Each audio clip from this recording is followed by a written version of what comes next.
অবিরাম বৃষ্টিতে ফুসছে তিস্তা। ব্যারেজ থেকে দফায় দফায় জল ছাড়া মরিচবাড়িতে নদীগর্ভে চাষের জমি, আতঙ্কে কৃষকরা।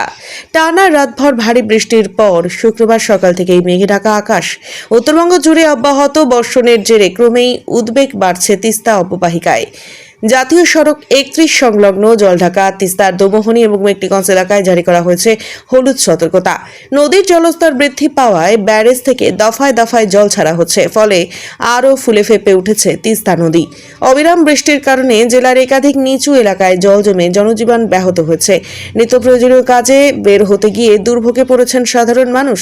সবচেয়ে উদ্বেগজনক পরিস্থিতি তৈরি হয়েছে জলপাইগুড়ি জেলার ময়নাগুড়ি ব্লকের তিস্তা সংলগ্ন মরিচবাড়ি এলাকায়।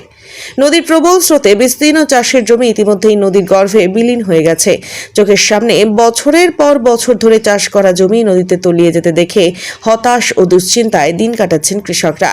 এলাকাবাসীর আশঙ্কা, বৃষ্টি যদি আরও বাড়ে এবং নদীর জলস্তর বৃদ্ধি অব্যাহত থাকে তবে ভাঙনের প্রকোপ আরও ভয়াবহ আকার নিতে পারে। পরিস্থিতির দিকে নজর রাখছে প্রশাসন, তবে আতঙ্ক কাটছে না তিস্তা পাড়ের মানুষের।